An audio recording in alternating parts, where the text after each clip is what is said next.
Sa mas tumitinding tensyon sa pagitan ng Ukraine at Russia ay muli na namang pinatunayan ng Ukraine kung gaano kalupet ang mga drone strikes nito. Ito ay matapos pulbusin ang mga bataan ni Putin sa Donbas na lalong ikinadismaya ng Russia.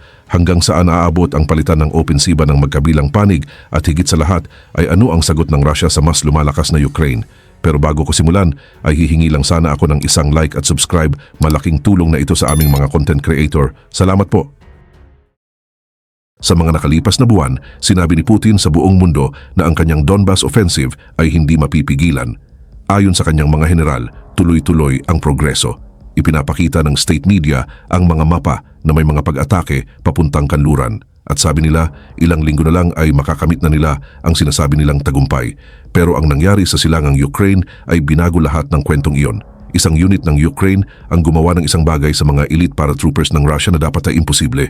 Ang pinakamapanirang drone unit ng Ukraine ay binura ang buong Russian battalion sa loob ng isang araw. Ang commander ng unit na kilala sa tawag na Magwar ay nagpost na ang kanyang brigade ay nakapatay ng higit sa 1,000 elite paratroopers sa loob lang ng 24 oras. Kasabay nito, lumabas ang mga internal Russian documents na naleak sa Times na nagpapakita ng totoong kalagayan ng hukbo ni Putin. 70,000 soldiers ang inaasahang lilikas sa serbisyo bago matapos ang taon na 6 na beses na mas marami kaysa noong nakaraang taon. Isang deserter, isang abogado na si Nikolai ang naglarawan nito ng simple. Kapag pumirma ka ng kontrata, hindi ka pwedeng umalis. Ito ay isang modernong anyo ng Surfom. Pagsapit ng Hulyo, ang kanyang 45-man assault unit ay bumaba na lang sa 5. Kaya, paano nga ba nagagawa ng isang drone unit na ganito kalaki ang pinsala sa pinaka-elite na puwersa ng Russia? Nagsimula ito noong 2022 bilang maliit na reconnaissance platoon. Ngayon, ito na ang 414th Unmanned Strike Brigade at ang mga numero nilang naitala ay walang kapantay sa digmaan na ito. Noong Oktubre lang, napatay nila ang higit sa 3,600 Russian troops at nasira ang higit sa 90 armored vehicles.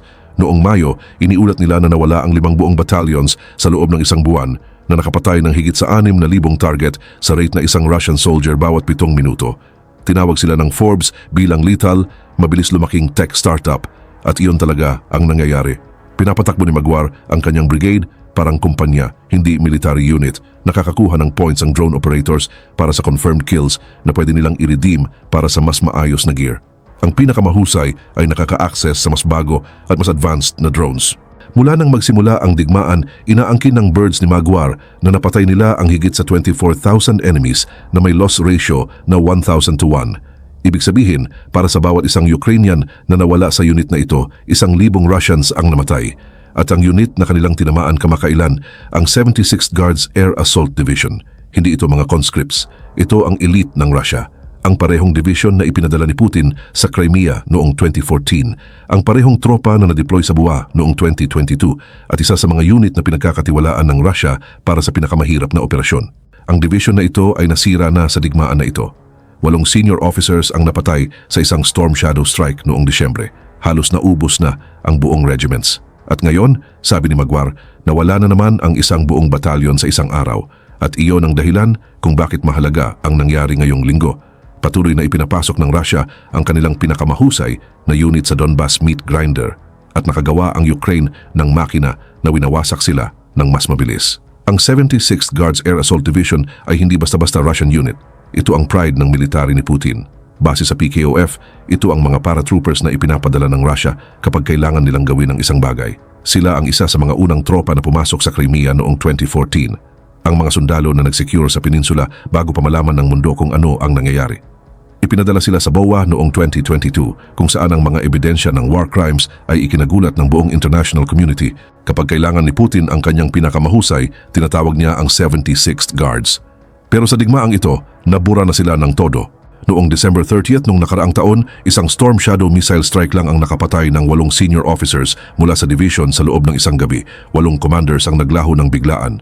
Ang 237th Regiment, isa sa mga key units ng division, ay halos naubos na maraming beses at muling binuo gamit ang bagong conscripts. At ngayon, ayon kay Magwar, nawala na naman ang 1 buong batalyon sa loob lang ng 24 oras. Patuloy na ipinapasok ni Putin ang kanyang pinakamahusay na unit sa meat grinder at patuloy na nakahanap ang Ukraine ng paraan para sirain sila ng mas mabilis kaysa sa kaya niyang palitan.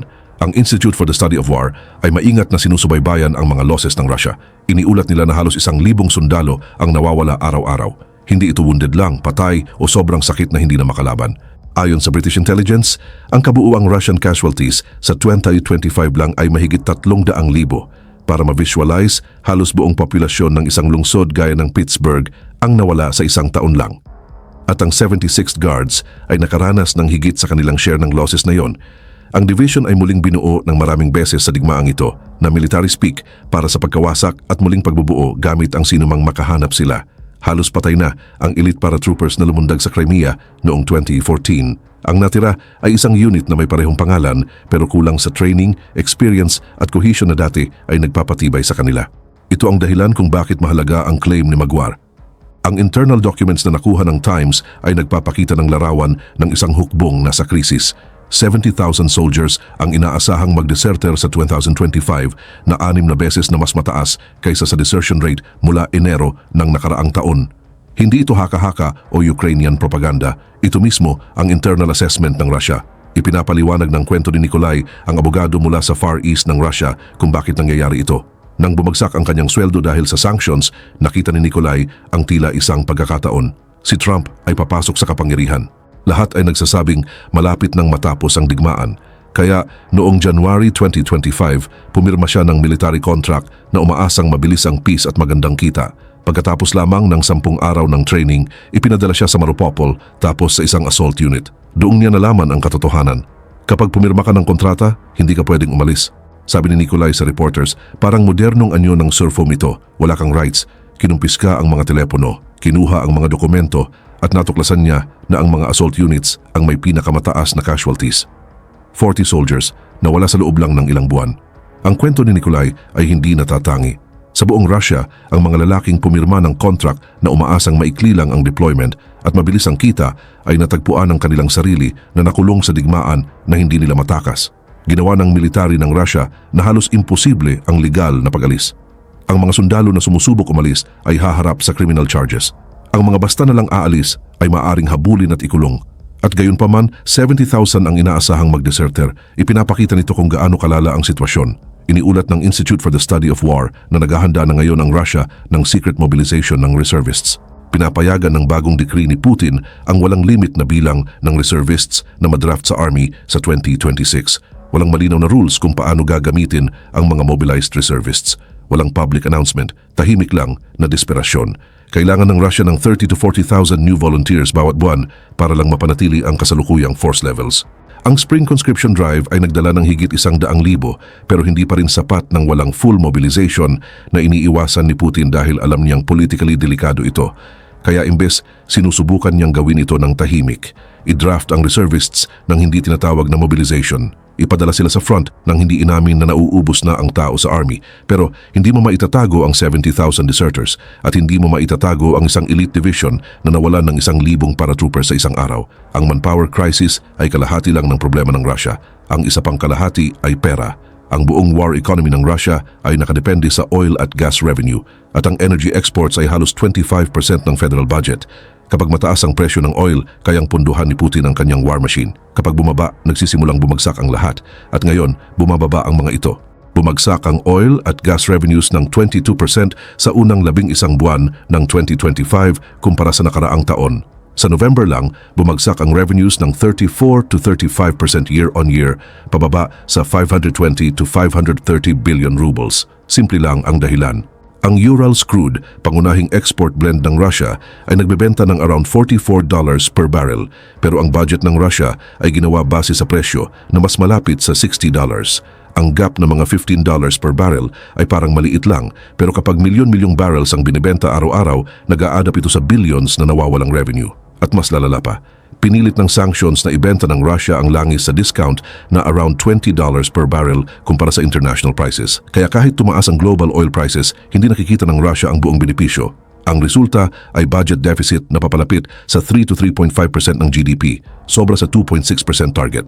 Pinipilit ang Russia na manghiram locally, magtaas ng buwis at gumastos mula sa National Wealth Fund para lang mapanatiling tumatakbo ang gobyerno. Kalahati ng buong budget ng Russia ngayon ay napupunta sa defense, security at debt payments. Ibig sabihin, ang schools, hospitals, pensions at infrastructure ay naiipit para lang pakainin ang war machine. Iniulat ng Leon na ang perception ng prosperity ng Russia ay bumaba para sa 3 beses na mas maraming Russians kaysa sa mga bumuti, ang pinakamalala simula noong 2022. Ang inflation official ay nasa 8.5%, pero ang independent economists ay tinatayang mas malapit sa 15%. Ngayon, ito ang top concern para sa 58% ng Russians, mas mataas pa kaysa sa digmaan mismo. Nagbabala na ang mga analysts na ang 2026 ang magiging pinakamahirap na taon. Ang shortfall sa revenue ay bumibilis, hindi bumabagal, at bawat buwan nagpapatuloy ang digmaan. Sinusunog ng Russia ang resources na hindi nila kayang palitan. Kaya mahalaga ang desertion numbers. Ito rin ang dahilan kung bakit mahalaga ang losses sa 76th Guards. Nakikipaglaban ang Russia sa war of attrition, pero sila ang unti-unting nauubos. Hindi mo malalaman ang lahat ng ito sa panonood ng Russian state media. Ngayong linggo lang, inangkin ng Kremlin na nakuha ng Russian forces ang Siv, isang town sa Donetsk region na theoretically ay magbubukas ng daan papuntang Slavansk, isa sa mga key cities sa eastern defenses ng Ukraine. Personal na nag-report kay Putin si Deputy Chairman Medvedev na ang pagkakabagsak ng Sivosk ay nagtatakda ng kondisyon para sa Russian drive papuntang Slavansk. Malinaw ang mensahe, papariwin ang tagumpay, bumabagsak ang frontline.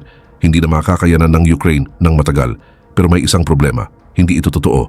Inassess ng Institute for the Study of War noong December 11th na ang Russian seizure ng Seversk ay unconfirmed.